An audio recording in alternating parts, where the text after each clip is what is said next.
Hi, what's up, y'all? It's Poppin' It's D. About to react to this vid by Naomi Cannibal. It's titled Artists' Most Hated and Regretted Songs. In the thumbnail, there is Ariana and Nicki Minaj. I really hope they say Bang Bang is their most regretted and hated song because it is a terrible song.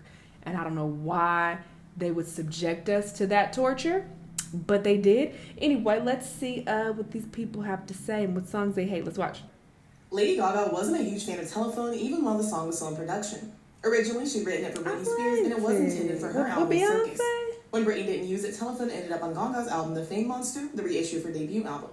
Gaga added a Beyonce feature to her version of Telephone and both rewrote some of the lyrics. Telephone peaked at number 3 on the Hot 100 and earned Beyonce and Gaga a VMA for Best Collaboration. Bye, girl. Gaga wrote Telephone to express how busy she was now that her career was taking off, and it was meant to depict the suffocating feeling of her newfound fame.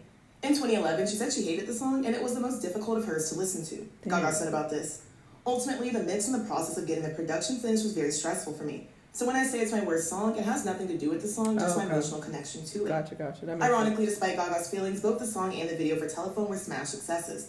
The video went viral just hours after its release and is an experience in itself. The 10-minute video is basically a short film full of iconic outfits, lines, and dance moves. Being Gaga plays Thelma and Louise-esque femme fatales, but their ending is much happier. Surprisingly, Gaga has said she's not a fan of the video either. She believed it was all over the place, too full of ideas, and didn't make good use of its large budget. She said, "All I see in that video is my brain throbbing with ideas, and I wish I'd edited myself a bit more."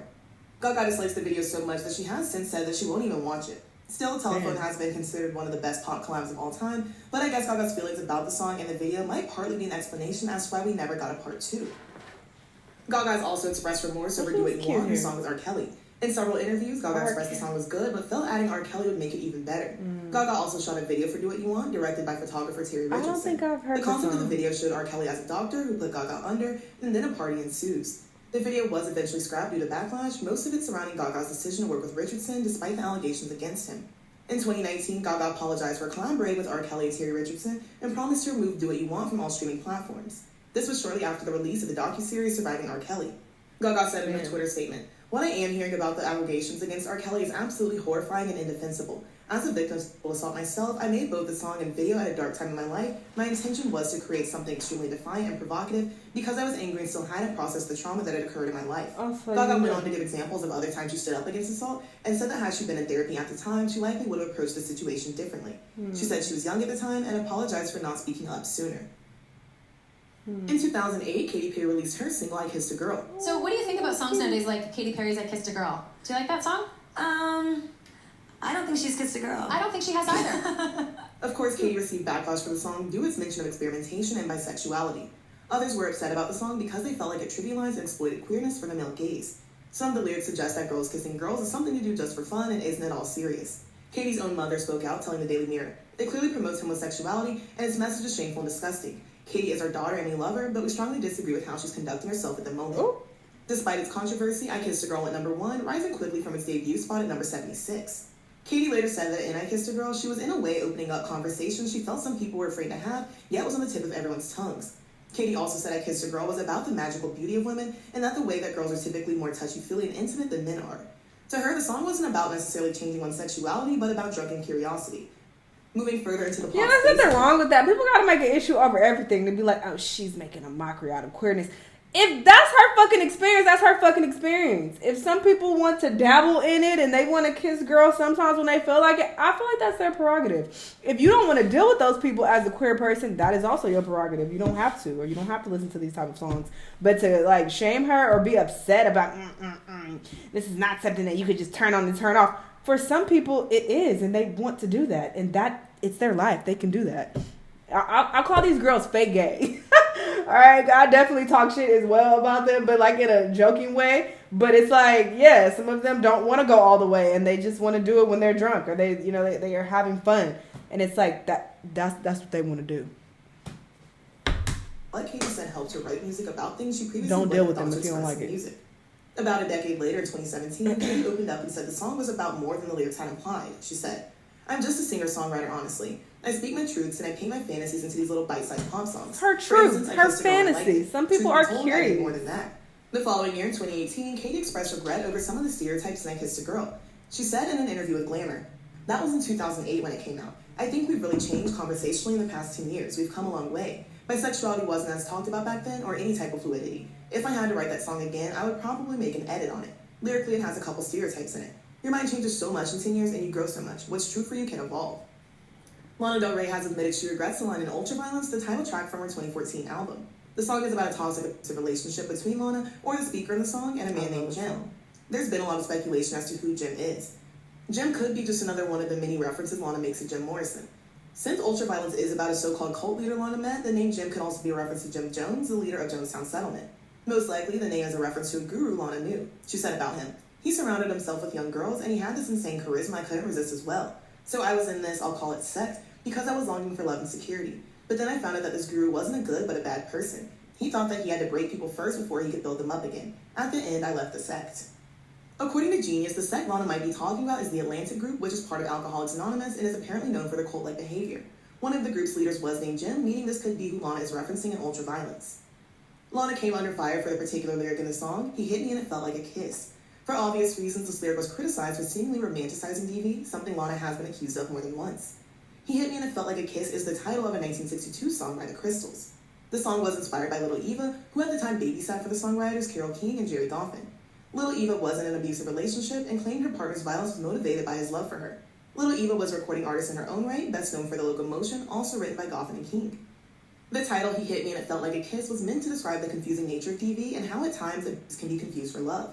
Courtney Love and her band Hole covered the song in 1994. That's their experience. Aside from using the phrase in Ultraviolence, Lana was also criticized for using the song title in the lyrics saying, "Give me all of that ultraviolence."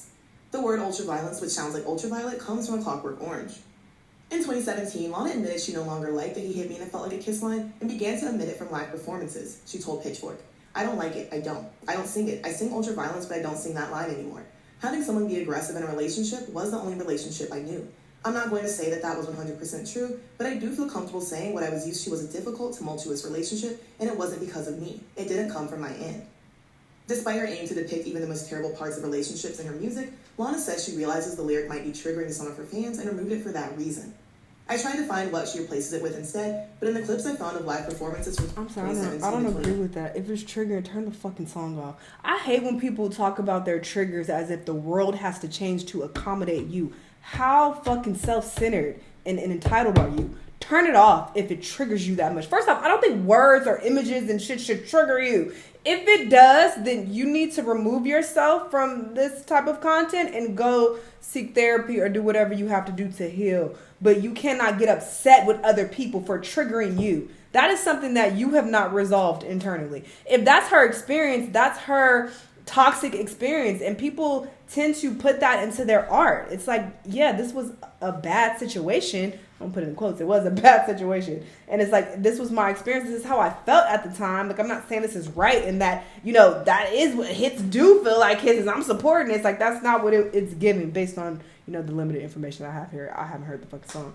But it's like, I hate that whole triggered shit. It's like, bro, turn off the fucking TV. Turn off the song if it's triggering you and go fucking heal. You can't get mad at other people for triggering you. Like, what? How the fuck you mad at me because you...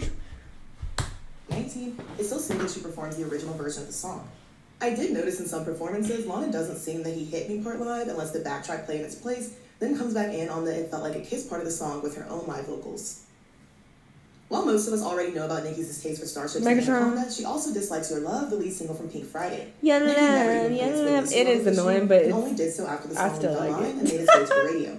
The lead version was a demo Nicki recorded back in 2008, and the song was re-recorded and remastered for Pink Friday. It actually samples the Annie Lennox song No More I Love Yous.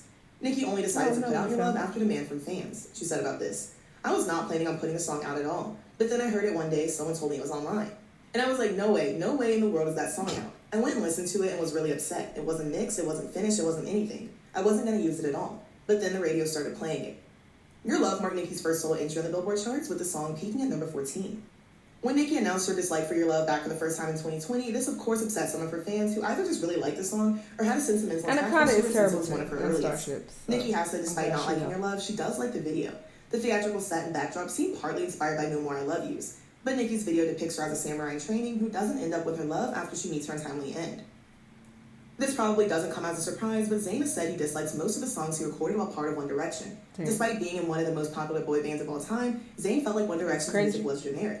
The more pop-heavy music wasn't his style, and when he tried to infuse more R&B into the group's music, his suggestions weren't taken. Zayn said in a Fader interview, "There was never any room for me to experiment creatively in the band. If I would sing a hook or a verse slightly R&B or slightly myself, it would always be recorded 50 times until there was a straight version that was pop, generic as fuck, so they could use that version. Whenever I would suggest something, it was like it didn't fit us. I wasn't 100% behind the music. It wasn't me. Damn. It was music that was already given to us, and we were told this is what was going to sell to people." One Direction's music was definitely targeted to a younger teen girl demographic. Because of this, Zayn found the music to be a bit juvenile in a sense, and said it wasn't the type of music someone his age would listen to with their girl at a party. It is important to remember Zayn didn't initially plan on being in a group, as all the members of One Direction auditioned for the X Factor individually and were later turned into a group to compete on the show. At that point, the choice had been to either join One Direction or be eliminated entirely. Though the group placed in third, they did sign a contract with Simon Cowell's label Psycho, which put them on track to be one of the best-selling musical acts over the next few years. As we all know, Zayn eventually left One Direction in 2015 and pursued a solo career. He's since released 3 albums, and his recent return to social media has fans speculating he might announce his 4th soon. Miley Cyrus has opened up about this. Not here going on to be the Beyonce of the group. The song was released back in 2009 when Miley was around 16. It's since been hailed as an unofficial national anthem of sorts, being played regularly every 4th of July, and jokingly mentioned regarding political matters. Party in the USA talks about Miley's Hollywood life of the past few years, and how it was different from growing up in Nashville. The song was originally written by Jessie J, still with a similar theme, but about her move from England to the States. After Jessie didn't use it, I just recently heard this song on like a reaction. The Hannah Montana movie. Party in the USA peaked at number 2 in the Hot 100, making it Miley's highest charting song until Wrecking Ball at number 1. According to the New York Post, Miley once told a DJ not to play Party in the USA at an event. She did, however, request her song Can't Be Tamed. Back when they were married, Liam Hemsworth posted an Instagram story of himself singing Party in the USA. Yeah, it's a party in the USA. He's a troll. To which Miley responded, "I hate it, but for some reason the people love it." That's hilarious. Miley has explained that she's grateful for the song's success, but doesn't feel like Party in the USA is representative of her as an artist. First, she recorded the song as a teenager nearly half her lifetime ago. Miley also said she doesn't like how her voice sounds, and that she, probably referring to her personal identity, can't really be heard in the song. Though she dislikes Party in the USA, Miley is aware of its cultural impact. She said in an interview with Kimmel, "One thing that's become pretty amazing about Party in the USA is it's become a song that represents victory. It's played when teams win. When you write a song or create a song like Party in the USA, you never know what it's going to become or what it will represent 10 years later." Ironically, Miley also dislikes the video for Wrecking Ball. She announced this on the Zach Sang show while playing a game of F, Marry, Kill some of her songs. Miley said she would marry the climb, have 7 things, and kill Wrecking Ball. She explained, saying, "That's something you can't take away. Swinging around naked on a wrecking ball lives forever. Once you do that, it's forever. I'm never living that down. I will always be the naked girl on the wrecking ball." Miley didn't really say anything about the song itself, which she does still perform. As is understandable considering it's an emotional song, Miley's often cried during performances of Wrecking Ball. And she said the song has never gotten any easier to perform, despite it being a decade old at this point. Kanye West has spoken up about his dislike for Gold Digger, arguably one of his most popular songs in his earlier days, and likely still. Kanye released Gold Digger back in 2005 as the second single from his album Late Registration. Gold Digger samples Ray Charles' I Got a Woman. Jamie Foxx, who actually played Ray Charles in his biopic, is featured on the song. A lot of people think Kanye made the song after the biopic, but he'd been working on Gold Digger since 2003 and even performed an early version of the song with John Legend. Kanye hadn't intended to keep Gold Digger and actually made it for the rapper Shauna's debut album. When she didn't take the song, Kanye rewrote the chorus and wrote some verses for himself. Originally, the chorus was from a woman's perspective rather than a man's. Initially, it was, "I ain't saying I'm a gold digger, but I ain't messing with no brokers." Kanye workshopped and performed other versions of Gold Digger, eventually reworking the production to make it sound more hip-hop. Gold Digger originally had a different sample, but Kanye went with I Got a Woman and included Jamie on it after seeing the Ray biopic.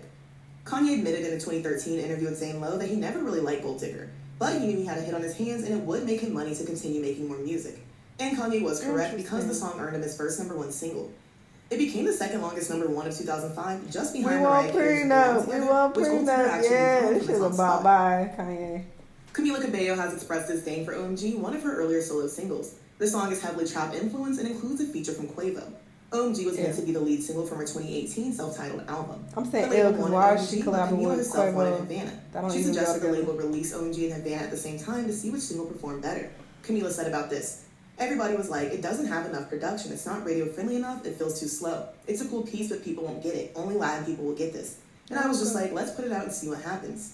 Camila said even her own family felt that way. And I don't know about y'all, but to me, Havana sounds like a song that was intended to impact radio, so it's odd to hear that. But I guess hindsight is 2020. Even if Havana hadn't become a smash hit, making it a single was still probably for the better, because I'm sure Camila's audience is way more interested in pop than hip-hop, especially from her. As far as mixing pop and hip-hop, in my opinion, Havana and even My Oh My were stronger efforts, and seemed more fitting not only for Camila, but for what her fans likely expected.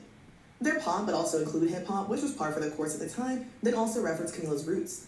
Both Havana and My Oh My have rap features, but still actually allow Camila to sing. Out of these 3 songs, OMG definitely has the least to offer, and dare I say, the song is kind of boring and repetitive. Maybe boring isn't fair, but to me the song lacks identity. Any of the pop or R&B girls at the time could have put out OMG, but they all couldn't have put out Havana, I don't think. When one of her fans mentioned OMG on Twitter, Camila tweeted, "I'm throwing up" in response. It doesn't seem like she's expanded more on her feelings about OMG outside of the tweet, but that makes it clear enough. And in the end, Havana was Camila's first solo #1, earned her a VMA, an AMA, a Teen Choice Award, and even a Grammy nomination. Former President Barack Obama also included Havana on his 2017 End of Year playlist, though OMG didn't make the cut. While everyone knows how Ari feels about Put Your Hearts Up, she took fans by surprise when she admitted she finds Touch It boring. She announced this for the first time during a soundcheck on her Sweeter tour, where she took questions from fans. Later, Ariana doubled down in response to a fan being in disbelief that she could like Borderline but find Touch It boring. After saying this, Touch It started trending on Twitter and there was a surge in streams. Touch It is included on the deluxe version of Ariana's 3rd album, Dangerous Woman. Though the Max Martin song has a very bombastic EDM synth chorus, the song is very repetitive and formulaic. It feels like the heavy production on the chorus that bleeds into the rest of the song does most of the heavy lifting. But if you listen instead to the lyrics and Ariana's vocals on Touch It, I do think you can see why she finds the song boring. The lyrics could have fit a more sultry, sexy type song, but the production is just so jarring that it can't get its point across. Touch It is not terrible, but it's not really a standout in Ariana's discography or even on Dangerous Woman. Charli XCX has spoken up about hating Break the Rules, the lead single from her sophomore album, Sucker. Charli never meant to keep Break the Rules, having written it at a writing camp with her producers. I'm gonna skip this. I don't know who this is. I would have no opinion of it because I've never heard the song. I don't know who that is, so I'm gonna just skip that. Y'all go check out the original video. Link in the description if you want to check it out. But yes, I definitely understand them changing their minds. We all change our minds. That's why I think it's so odd when people call others hypocrites. And it's like, oh, well, you felt this way back then and now you feel a different way. Like, duh, nigga. That's the fucking human experience. I think it's so weird when people do that. It's just like, maybe they changed their mind. Maybe. But some of them, they seem like they didn't fuck with it from the start. But others, you know, they seem to change their viewpoints about shit as they got older and matured, and that's life. That's what you do. I don't get when people put that down or talk shit about it. It's like, oh, you're a hypocrite. Yeah, we all are. We all are gonna change our minds about a lot of shit in our lifetimes. That's how it works. But yeah, I'm very surprised to hear Kanye say that he never fucked with Gold Digger because it's a solid song. I mean, it's not one of his best, I don't think.